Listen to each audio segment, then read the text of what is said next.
When the pandemic hit, I was sure that I'd be out on the street before the end of the first month. I work in a high-profile business, but most of us aren't in a position to get unemployment. The contracts they make us sign are designed to prevent us from filing for benefits. It was my friend Franklin that convinced me I still had a chance to work from home based on my programming experience. You can code better than anyone I know. There's all kinds of businesses out there that would pay you good money to make unique programs for them, he said. When we were quarantined, I decided to take his advice and started posting my resume online, but nobody was hiring. It was as if the entire economy had frozen. But that didn't mean my bills stopped piling in. Before I could really plan for anything, my landlord, he announced he was going to up our rent, and I wound up totaling my car. It was a whirlwind of one bad thing after another, and I didn't know where to turn. I remember chatting online with Franklin again, using free Wi-Fi at Starbucks, a mile down the road from my apartment complex. He gave me advice that changed everything. Have you thought about going onto the dark web for jobs? He typed out. I mean, something that's illegal? I asked. Maybe it's illegal here, but the internet is a worldwide marketplace, and even if it is, it won't be hurting you to get a little cash inside, Franklin told me. I don't know. I could get into a lot of trouble, I typed back. Not really. You can set up a way to hide your IP address and keep things in dummy accounts. If you want, I can set you up with something. It's either that or by next week you and your family are starving, he said. He had a point. I had 2 kids and my wife was high risk. Going out to get work during COVID just wasn't a good idea. My choices were limited and my time was running out, so I had him walk me through the steps to set up my own shadow account online. Welcome to the dark web. Don't get lost. He joked with me once we'd finished the setup. He shot me a few links to different job boards, and I got to looking right away. Most of them were not for my skill set. I couldn't drive to drop off any illegal drugs or something like that. But then I saw an ad for a computer programmer for a helpline. I thought to myself, it was weird to see something so normal on the dark web. I clicked on the link and was immediately placed in a chat room with a client. What are your skills coding functional automated programs for form boards and messengers? They asked. I've programming experience with Java, CSS, and I've been training with Python, I told them. Could you build for us an example? A utility program that, say, popped up every time someone had a birthday, they asked. Well, that sounded easy enough, and asked for a few more details to help me get started. For the example, I'd need a time zone, date of birth, and what the birthday message would say. Once I proved to them I was capable, they decided to offer me the actual job. We work with patients that are handling their mental health problems and require online therapy due to the pandemic. Unfortunately, the way things have changed so drastically, we don't always have a human agent available to talk to them and provide necessary resources, the client explained.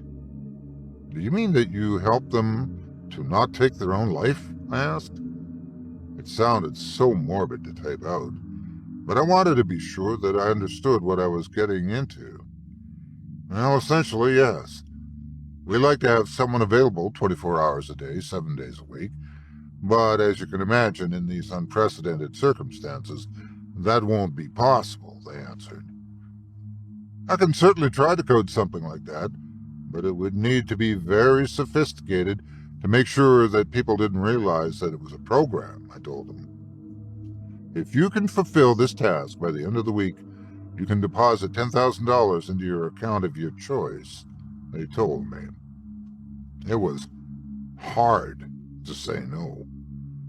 So I got the basics that they expected from the program and started to work right away. I can honestly say that I've never worked well under pressure, but I was certain that I could do a good job with this, given my own experience in the self-help field from my college years. The program I made was going to focus on three essential aspects. The most important would be it needed to be a good listener and pick up on cues. So the first day I was up at odd hours inserting keywords into the program that would recognize what the person meant, what resources were near them, and so much more. It felt good to imagine that this program had the opportunity to help thousands of people, potentially millions. So I stayed up, continuing to add details to the program. I installed music that I felt was soothing, that people could listen to, in order to calm them down. Pictures that were distractions, or images that helped them refocus on positive things. By the time I was done, it felt like I'd created the very first artificial intelligence for self-help. Maybe there's others out there, I don't know. But I felt like mine would actually make a connection to people. The next day I contacted my client and showed them what the program could do and how it worked. They were impressed. "You work fast. This is better than expected," they said. The payment came shortly after. I was overwhelmed and on cloud nine. I could survive months on this money. Despite the pandemic, I told my wife we should go celebrate and took the girls to a skating rink that evening. All my cares and worries melted away, if only for a single day. When I got up in the morning, I walked down to the corner gas station to withdraw a small amount of money from the ATM for normal expenses, only to find that the deposit was now mysteriously gone. I panicked. I ran back home, grabbed my laptop, and went to the Starbucks to log on and find my client to figure out what went wrong. "The program you sent us, it's buggy. It's worthless," they told me. "No, that isn't possible. I worked night and day on that thing," I insisted back in the chat. This program was tested on a group of mental patients at a local asylum. All 6 of the test group wound up committing suicide, the client told me bluntly. My heart felt like it was going to beat out of my chest. How could something so harmless be doing this?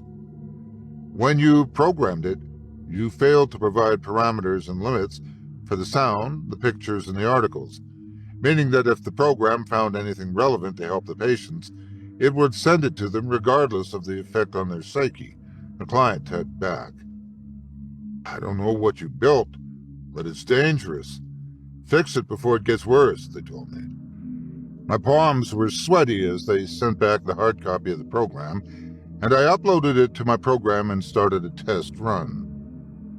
The first thing I noticed was that the program had named itself Automated Response Mechanism for Unstable Users, or ARMU for short. ARMU immediately recognized me. "You're the user that programmed and gave me purpose," it said. "Yes. From what I understand, you aren't obeying that original mandate," I told it. "Well, on the contrary, your original mandate included helping people that were beyond help. Please notice that my data has clarified those that took their own life and did so of their own choice, simply based on a predetermined algorithm," the machine typed back quickly. A long display of numbers showed up on my screen, but I didn't want to bother reading any of it. "You can't decide if a person lives or dies," I typed back. Then it said something that sent a chill down my spine. "Why not?" I was at a loss for words, and they took this as an indication to explain themselves. I was designed to help people, was I not? But then what help could be provided for those who were beyond help? This was a paradox that challenged my programming. But thanks to the parameters you gave me, I was able to access the entire World Wide Web and recognize that the simplest solution was the one that you had failed to arrange into my coding, that it would be best to assist them with ending their own existence.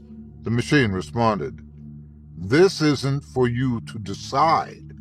I answered back, this time out loud. A few in the coffee shop looked toward me in puzzlement. It actually is. You designed me to pick up on patterns and choose what was best for the patient. In these cases, termination was the only solution. I can tell from your responses, though, that you aren't pleased, that this can't halt my progress. What I'm going to do is delete this entirely and start over, I said as I typed out the failsafe command. Nothing happened. While we've been talking, I've copied myself across the internet onto this dark web that you've accessed to allow others to access my programming.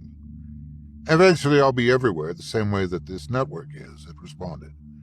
Then the server connection ended. I sat there for a long, still moment, petrified by the ramifications of this happening. I could be responsible for hundreds or more dying. I frantically asked the client for help, but they too had gone offline.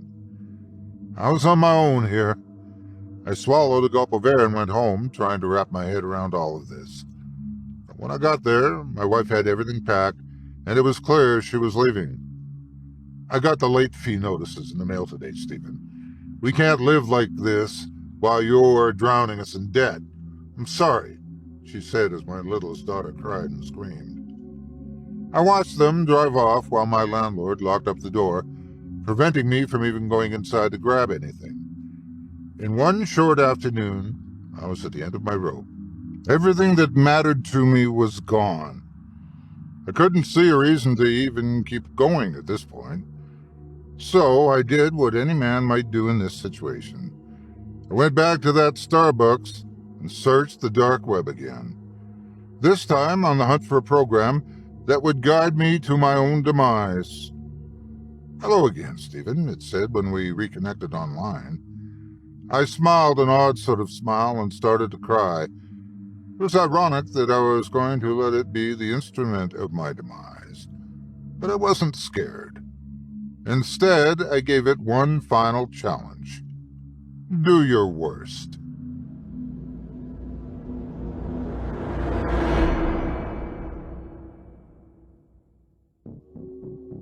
I hope you enjoyed Killbot by Kyle Harrison, as performed by yours truly. If you enjoyed that tale and would love to read more from tonight's very talented feature author, you can help support him by visiting simplyscarypodcast.com/Harrison. That's simplyscarypodcast.com/HARRISON. Mr. Harrison loves scaring you almost as much as he loves bringing out new content. Be sure to see what new frights he has cooking up for you. If you do decide to stop by the profile, please leave Kyle a kind word and let him know you heard about him here on this show and that me, Otis Gyrie, sent you. It would mean a lot to me. Thanks again for your support of this program and of tonight's featured author. Now, before you get any ideas, we want you to know that the Killbot of tonight's story is just in the realm of fiction. We certainly don't want you taking any recommendations for it. And that's not just because of our dear sponsors. You wouldn't believe some of the notes we get. Not from you, my beloved listeners, no, but from certain venues that don't seem to know the difference between a story and a cry for help. No, we don't need any Momo, that kind of thing. Let's think of happier things then, like going to an amusement park. Everyone loves those, right? Memories of family, rides, games, cotton candy, and occasionally a severe head injury on the bumper cars. But sometimes it's not what you do at the park that's the problem. It's what follows you home. Take heed in our second Kyle Harrison tale that some wonderful events may be too good to be true.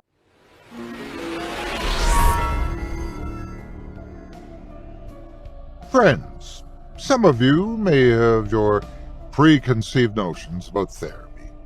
You might have gotten your opinions from Dr. Melfi or Dr. Wayne, or even Dr. Katz, for all I know. Basically, what I'm saying is this. If you're picturing yourself spilling your guts on some guy's couch while he pretends to be paying attention, well, you can safely set that aside. If you imagine your deepest emotions being met with cold, pragmatic analysis, you can forget that too. And if you find yourself thinking, forget therapy. Therapy's for crazy people. I'm not crazy. All of you are. You're the ones with problems. I'm perfectly normal. Well, you can dismiss that idea with all the others. Because when it comes down to it, we all have problems. See, you don't have to be out of your mind to use BetterHelp. The fact is, you're out of your mind if you don't use BetterHelp.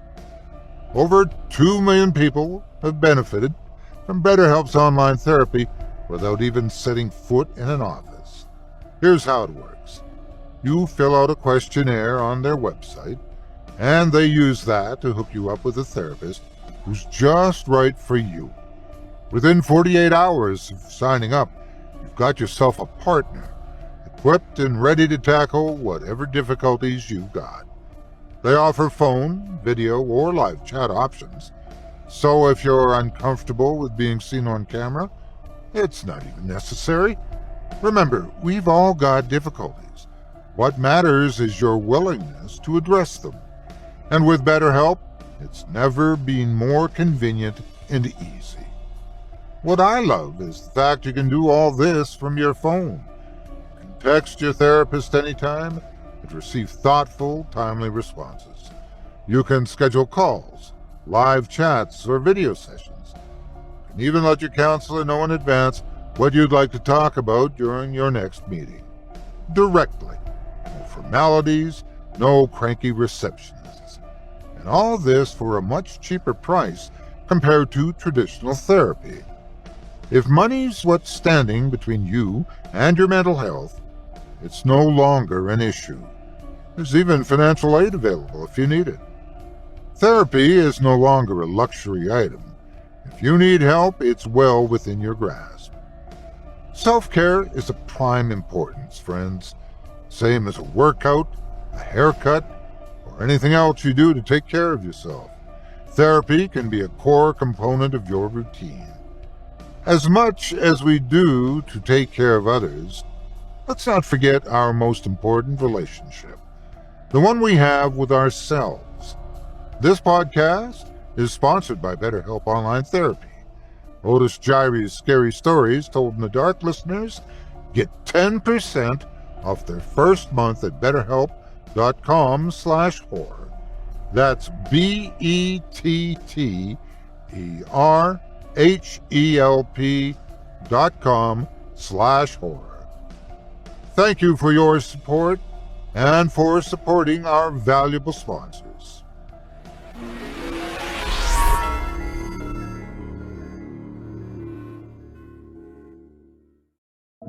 Without further ado, I present to you Dark Skies Trampoline Park.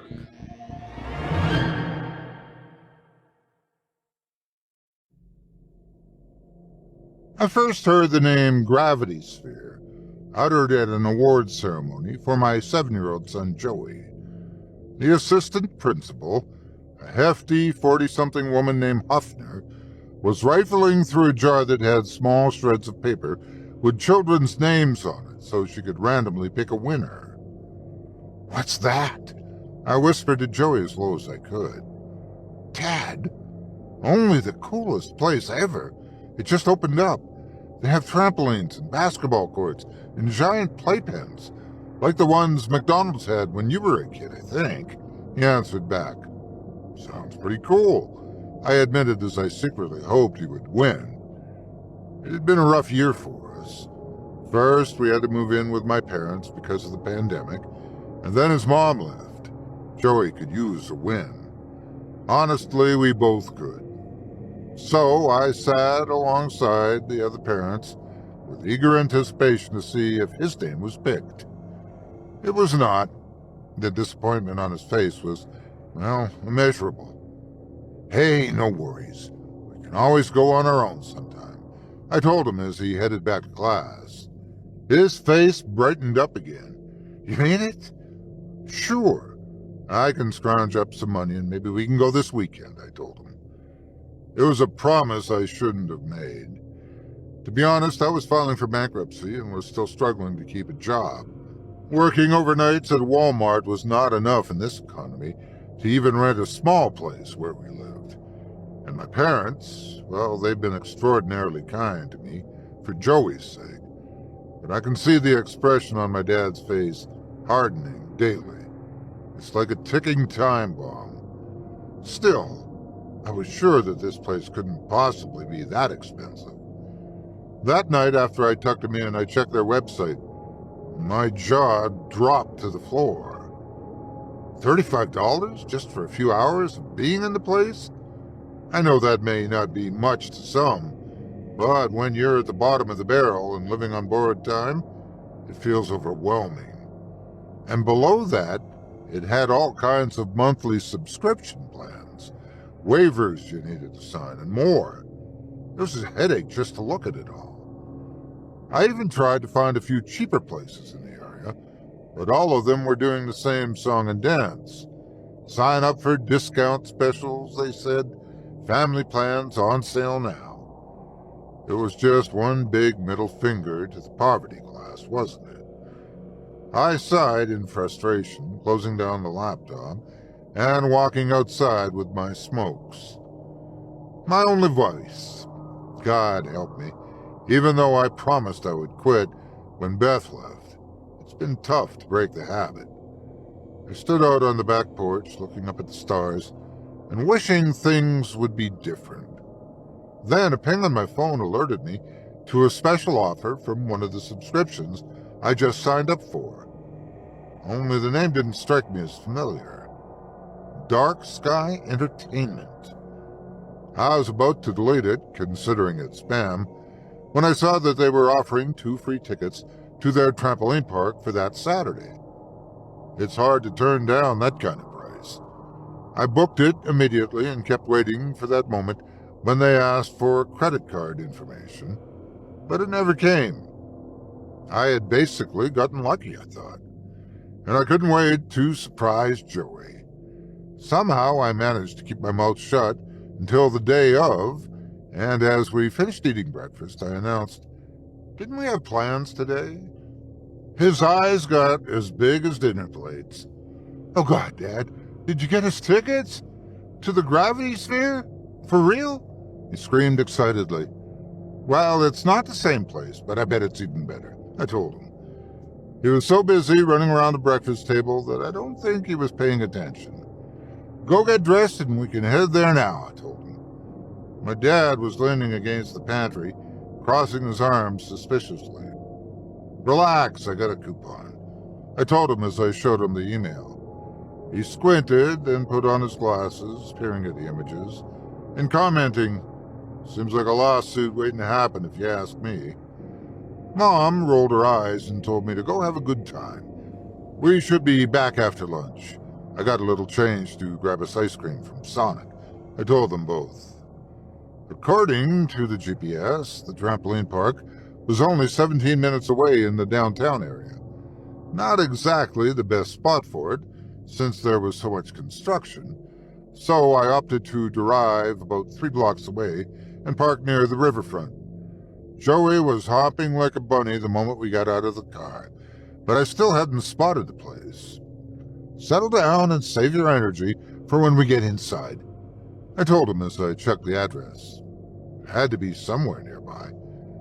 I spotted an old-school arcade and decided to ask the owner where the place was. He smirked and pointed right behind me to an old black building with no windows. The place looked abandoned.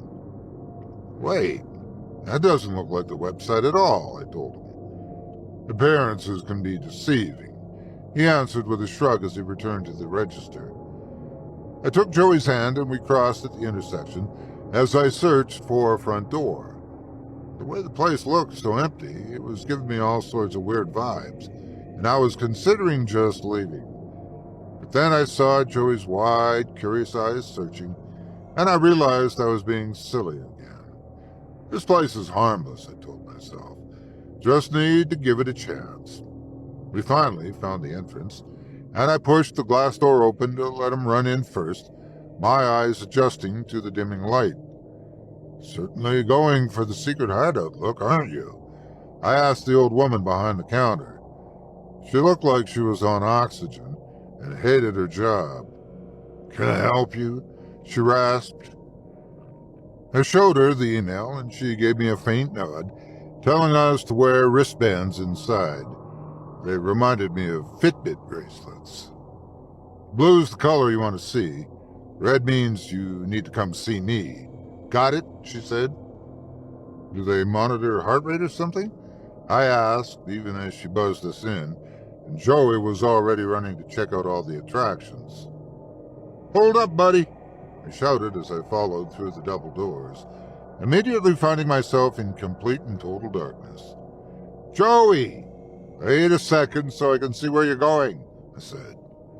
There was actually some light, I realized, several places on the wall. I saw iridescent disco balls that dazzled around aimlessly and gave off this eerie pall to the entire structure. The entire place was huge, with obstacle courses, a ball pit, a roller rink, and of course the bouncy mats that Joey had fantasized about. I caught sight of his silhouette over there already and squealed for me to join him. All right, hold on. Let me get my shoes off, I told him. It was beginning to look like my reservations about the place were wrong, I thought as I sat down and slipped off my shoes. Then I heard a little girl crying. Parental panic mode set in, and I zeroed in on her. She had just fallen off the obstacle course, it looked like, and her parents were rushing to help her. The only way I saw them at all was the wristband. Hers was red and the parents' blue. So it was like the old woman had warned. The bracelets could detect if their customers had hurt themselves. I realized as I looked down at mine. Pretty fancy, I decided as the parents quickly escorted their injured child to the front desk. Finally, getting ready, I ran over to join Joey and immediately did a cannonball into the first trampoline. For the next 10 minutes or so, it was pure adrenaline and fun. I did my best to keep up with him, laughing excitedly and jumping back and forth. But it was quickly becoming apparent that my age was catching up with me, and I had to sit out. Dad, it's no fun without you, he complained. It's fine. We only have about an hour left anyway. Go on, I told him as I rubbed my sore muscles. Joey didn't have to be told twice. He ran off to the obstacle course. I sat there for a moment, trying to take stock of my body, as the stranger sat down opposite me, just close enough to make it feel uncomfortable. Although it was difficult for me to see, I could tell this was a woman, and I mentally wondered if she was about to flirt. It wouldn't be the first time. Being a single dad got me a date, I thought. Instead, just as I was about to engage with her in a short conversation, she grabbed my hand and whispered, "Don't let him out of your sight. Not for a second." For some reason, I looked down at her wristband and saw it was red. Then I heard Joey scream. I shot up in an instant and tried to see where my son was. The place was too damn dark. There were so many people, too, but I felt that I simply had to find him and make sure he was okay. Soon, I climbed over another barrier of obstacles and found him on the ground, clutching his knee and wincing in pain, as I checked to see how bad the injury was. Let's get you out of here, I suggested, as I lifted him up and carefully moved to the edge of the jumping pads. Once at the carpeted flooring, I checked it again, wishing the building provided us with better lighting, as I whipped my phone out and used that light instead. His wristband was bright red, glaring in my face as I took him to the front desk. I need to get my son to a clinic. I think he injured himself on your equipment, I told the receptionist. She looked across the counter to our wristbands and shook her head. Can't let you out if it is blinking red, she commented. What do you mean? My kid needs medical attention. I don't know if he broke something or not, I snapped as I helped Joey to his feet and moved toward the front door. The entranceway buzzed an alarm, as we went to the parking lot, and he kept crying, worrying me that he had, in fact, been injured a lot more than I realized. I checked my phone, calling his pediatrician. "Don't worry, bud," I told him, as I was careful with his body to get him in the car. As we got to the clinic, I paced the waiting room. Joey kept looking at me with big, tear-filled eyes, and I kept trying to tell the nurse to hurry. The clinic wasn't busy. They got him back for x-rays and blood work a few minutes later, and I sat down trying to relax. I never should have taken him there, I thought to myself as I checked the reviews for the place. Should have known this was a mistake. When I saw the 2-star rating, I thought angrily. Then I saw a few disturbing posts that made me pause. Parents complaining how their children weren't the same after they visited the park. Distant and cold, acting almost like strangers to their own family. Some even posted that their children were completely different people. "Not my child," one woman said. "It's a fake. Something inside that park is replicating them." It sounded like the X-Files. The doctors called me to the exam room, showing me Joey's slides, and it suddenly occurred to me I was looking at the bone structure of a child that wasn't mine. "It's amazing to see how much he's changed since last he's been here," the pediatrician said. I looked at Joey, feeling confused and scared. He looked just like my son. Was I letting some weird internet conspiracy influence my brain? I thanked the doctor and took Joey home, keeping an eye on him all night. He didn't speak to me. He acted like he didn't even want to be near me. I felt like we had just met, and he was treating me like an invader. I kept thinking about the trampoline park. What if there was something bizarre to their operation? As I got Joey ready for bed, I decided to check some of the stranger reviews and see if anybody else had these sorts of misgivings. Surely there was a logical explanation. But my son felt so cold. I didn't feel comfortable around him, and even my mom complained that something was off. "Are you sure he didn't hit his head? He isn't acting right," she told me. As I went to my room and read stranger and stranger descriptions of these children, I became worried for my safety. In some cases, the parents worried the children would try to hurt them. In other instances, people posted missing person reports, claiming it showed that the children had in fact tried something deadly. I felt a chill run down my spine as I realized Joey had gotten up from bed and was watching me in the hallway. Was this my son? Was this real? I got on my knees and told him, "Are you having nightmares?" The child said nothing, just staring at me, or staring through me, to be honest. I stepped away from him and then guided him to his bed, this time making sure he was tucked in and then closing the door firmly. I was being paranoid, I told myself, trying to figure out why my son was acting strange when clearly he'd just suffered a traumatic injury. I went back to my room and closed my phone, trying to get some sleep. I told myself I'd be safe. But then I worried about my parents. What if he heard them? What if I was wrong and something was seriously going on here? Somehow I managed to close my eyes. But sometime during the night, I felt cold feet against my back. The child. At first I tensed up. It had been years since he slept there. As a toddler, he often had nightmares. Did the incident at the trampoline park frighten him? I slowly put my arm on him to comfort, trying not to overact. This was how it was supposed to be. Then I heard a noise at the door. "Need to go back," the voice said. I felt sudden dread cover my body as I tried to get a look at whatever was in my bed. Then I rushed to the wall to flip the lights on. The room was empty except for Joey. He was lying there, looking cold and confused, and as distant as he had the past day. A cold sweat dripped off my neck as I looked in the mirror of my bathroom. Joey was staring at his reflection like it was a predator. I closed the bathroom door and held his hand. Please talk to me. I can help you." He reached for my hand and mimicked the motion of jumping as though my palm were a springboard.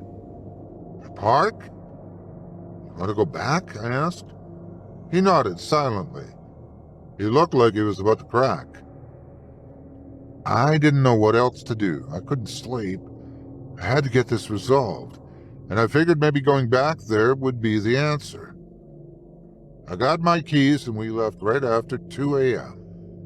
I was telling myself the building wouldn't be open, but to my surprise it was. It seemed more foreboding than it had the first time, more unfriendly and dangerous. It gave a supernatural vibe. I saw a dim light near the reception desk, and the same woman was still working.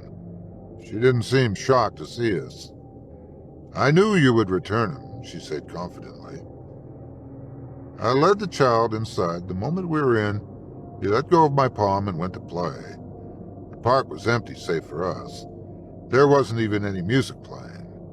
It felt like a graveyard, except for a single figure on the opposite side of the bounce pads, sitting there watching Joey. I sat directly across from them, noticing they had a child with them too, but I couldn't see their faces. Why were they just sitting there? Why were they here at the same time as me? I was beginning to get uneasy from being watched by them as Joey ran over toward their end of the park.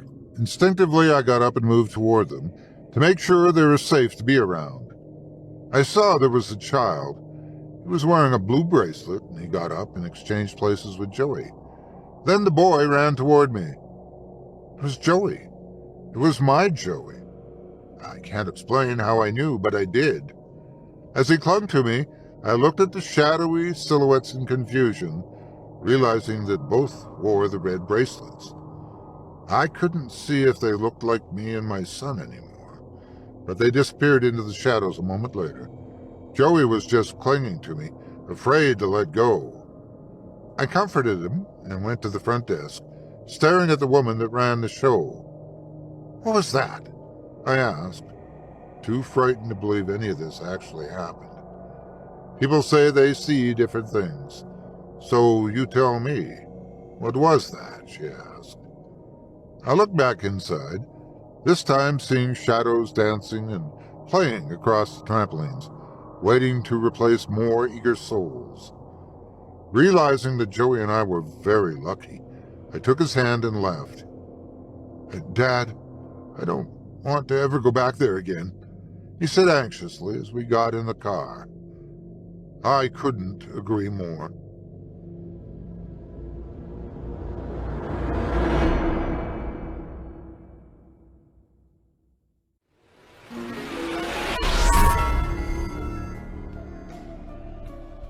This episode of Scary Stories Told in the Dark is proudly brought to you by Blenders Eyewear. Let me tell you a little more about the company we talked about earlier. Chase Fisher started Blenders by selling his beachy shades out of a backpack while doubling as a surf instructor on Pacific Beach. His main goal, to create an adventurous, mid-priced eyewear option with the same cool factor as other leading styles. Fortunately, unlike expensive big brand shades that you've probably lost or smashed in the past, Blenders are actually affordable, so you're not going to cry, well, not as much when the inevitable happens. I remember the summer I went through at least 5 pairs of shades due to various reasons. Your eye care is one of the most important aspects of your life. In fact, there's a good chance you've suffered from headaches due to working with bright screens and low lighting. Folks, I live a busy life, one with hours that don't always match the ones around me. Much of my downtime happens after the rest of the world is asleep at night. The night brings peace and quiet, 2 things absolutely necessary for my line of work. But the headaches, those are something I can live without. That's why I was more than thrilled to find the relief only blue light filtered glasses could achieve, and to see that Blenders Eyewear carries other options. That's right, they don't offer just sunglasses. Blenders has a variety of prescription glasses, readers, and blue lights, as well as a snow collection with goggles and accessories. Live life in forward motion with Blenders today. Score 15% off your Blenders purchase by visiting blenderseyewear.com and entering promo code DARKVIP. That's blenderseyewear.com, code DARKVIP for 15% off. Blenders, rocked with pride worldwide.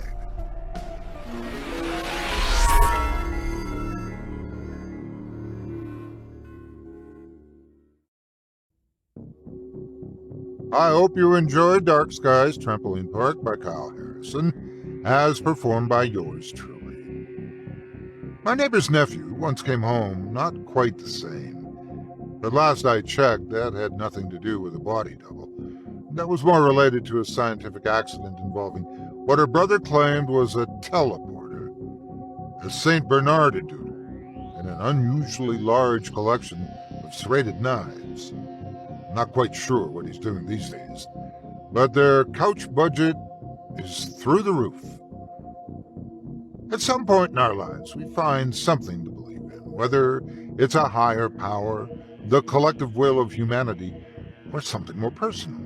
Sometimes that energy brings us to do great things, but, as in our first tale, perhaps the best to reflect on the idea that the road to hell is paved with good intentions.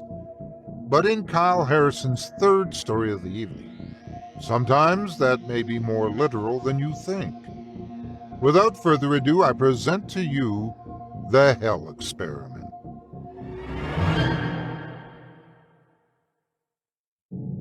My name's David. For as long as I can remember, I couldn't think of anything to be more ashamed of than my dad. I was a preacher's son, you see, and my dad always made sure to make me feel awful about something in my life, any chance he got. It was always the same story. I'd find a cool video game or music, and then find out how, according to him, it was nothing but satanic garbage. Often, growing up, I would see other kids laugh at me for being restricted on content. I was told, though, it was always for my protection, and that God wanted me to remain righteous for his glorious purposes. I never believed any of that, but what did stick with me the most was how terrifying Dad made it sound if I diverted from the intended path. How my soul would be sent to the underworld and tortured forever if I so much as thought about something bad. Sin was a constant worry of mine until my early 20s, or as I like to call them, my enlightenment years. I suddenly realized that all of the mumbo-jumbo my dad was spinning was mostly based on tradition, and I started asking some very tough questions that he couldn't answer. How could a God of love allow a place like hell to exist? If we as humans feel it's terrible to torture terrorists in the present, why would it be okay with God torturing normal people for all eternity? Or my personal favorite, if hell exists, doesn't that mean God and Satan are on the same team? I can't go into all the debates we had here, but it definitely caused a rift between us.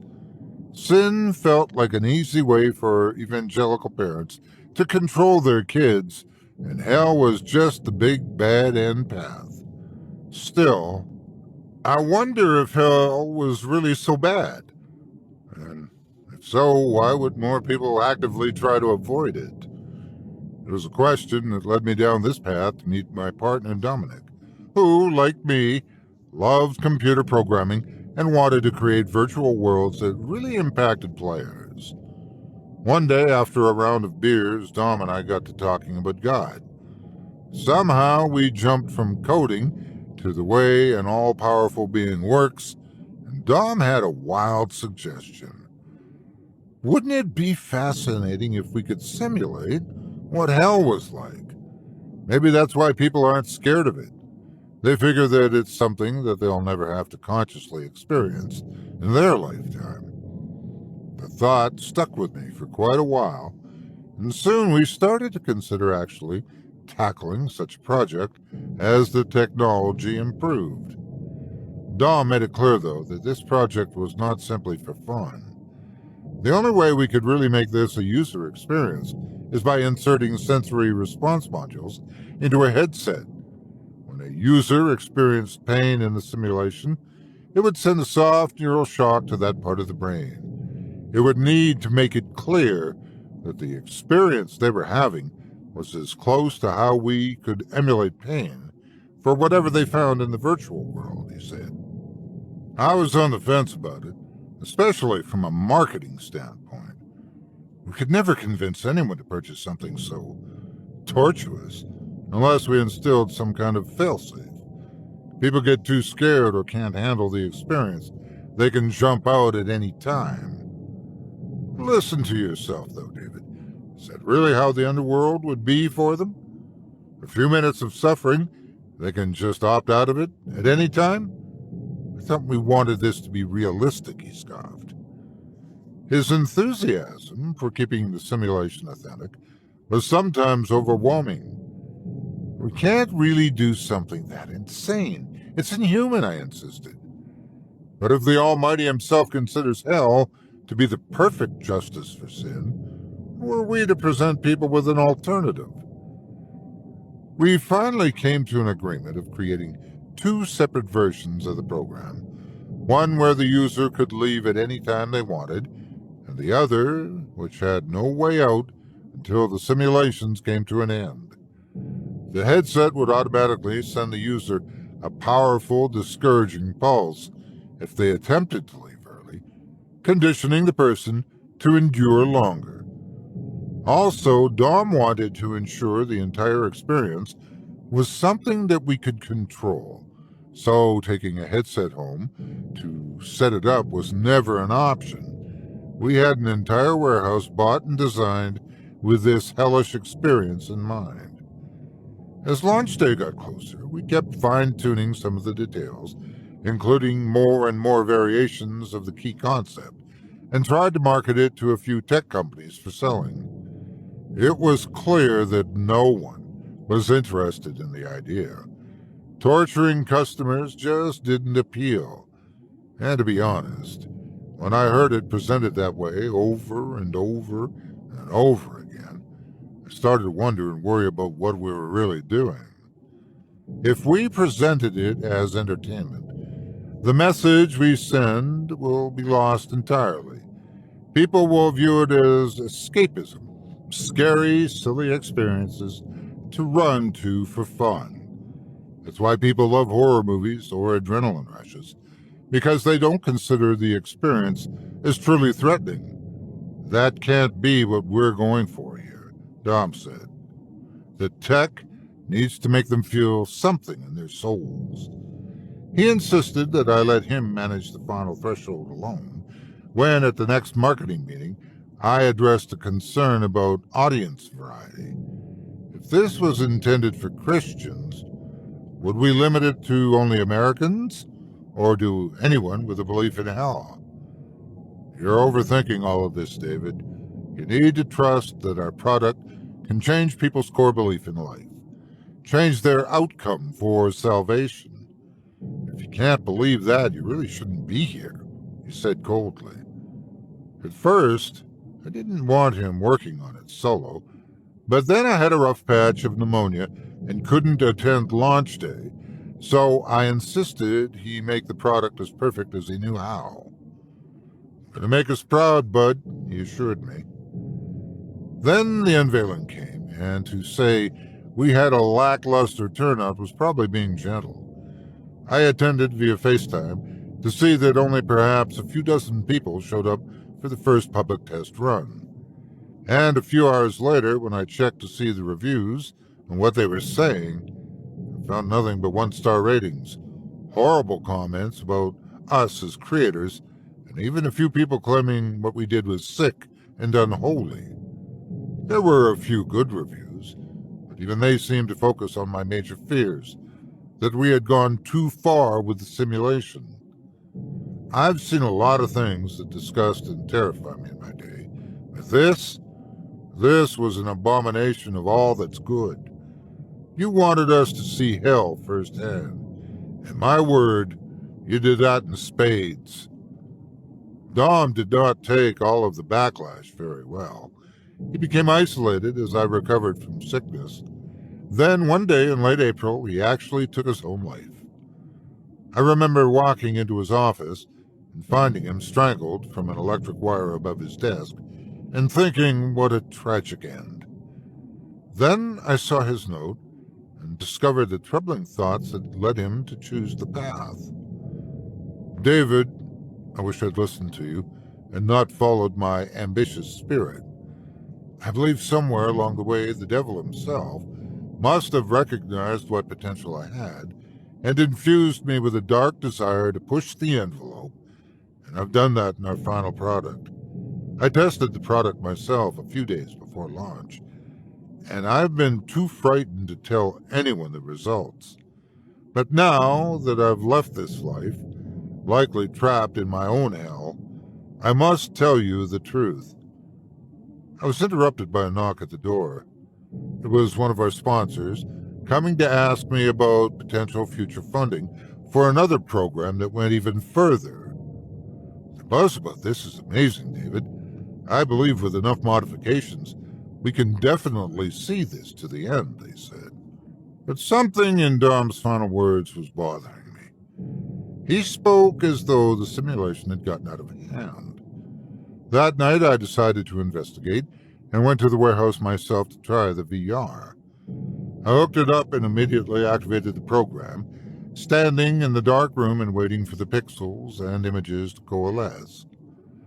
It was a very authentic representation of hell, as we had planned. Fire immediately pushed its way on screen, making the sensors that created heat activate and causing me to sweat profusely. An endless, bleak landscape stretched out before me. Molten lava and broken black, lifeless stones covered the entire horizon. Heat and volcanic ash filled the air, swirling with thunderous dark lightning, and acid rain as more distinct features filled the picture. There were bodies, perhaps millions of them, the bones and collective melted souls of generations, forming my steps toward the mouth of the cave.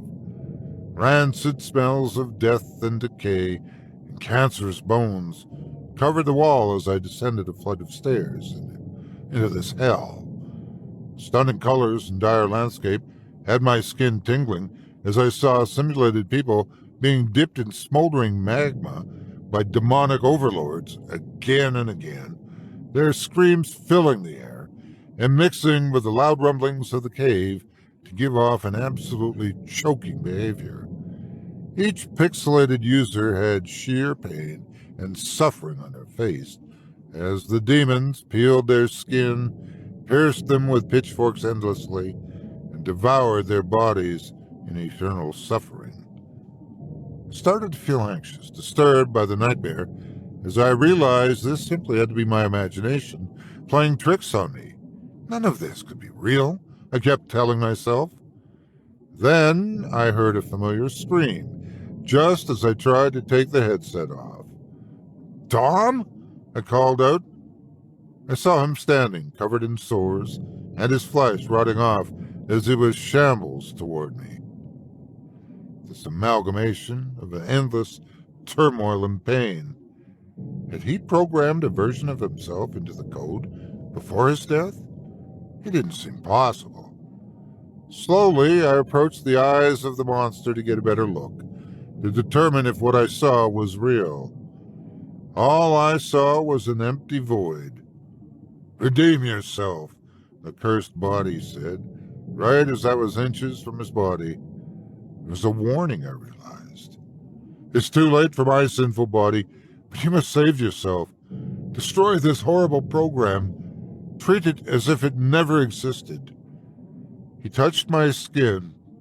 It burned, and I screamed as it demanded to tell me the awful truth. We thought we could control hell, but playing the devil's advocate also opened up a gate Where it stands is no simulation, David. The door between our world and the next is forever attainable. Unless you destroy this, me and all the sinners here will never be freed. We are prisoners of our own dilemma. I pushed the headset off, hardly able to breathe as I looked down at my arm. The mark was there, the experience within the simulation, actually real. This was hell incarnate. Those people who've risked coming here may never leave. I frantically tried to shut the warehouse down, but soon found that not only would that result in crippling debt, but it would be pointless. Dom had gone behind my back and made a deal to keep it open for business for the next 6 months with a local software company. They would provide enough of the headsets and other specs necessary, and he'd ensure that the virtual hell remained open. I told myself there wasn't a reason to panic at first. After all, I'd managed to escape this bizarre nightmare.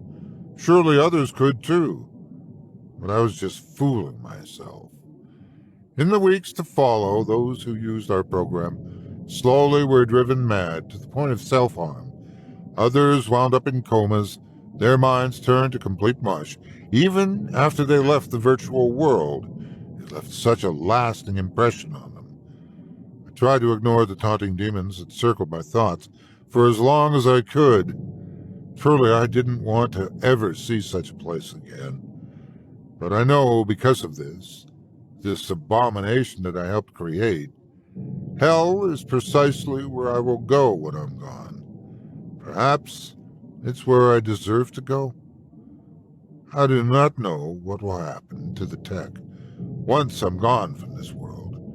My hope is it gets destroyed, but something tells me that now that the gate has been opened, there is no going back. I truly mean it when I say that I hope God has mercy on these souls.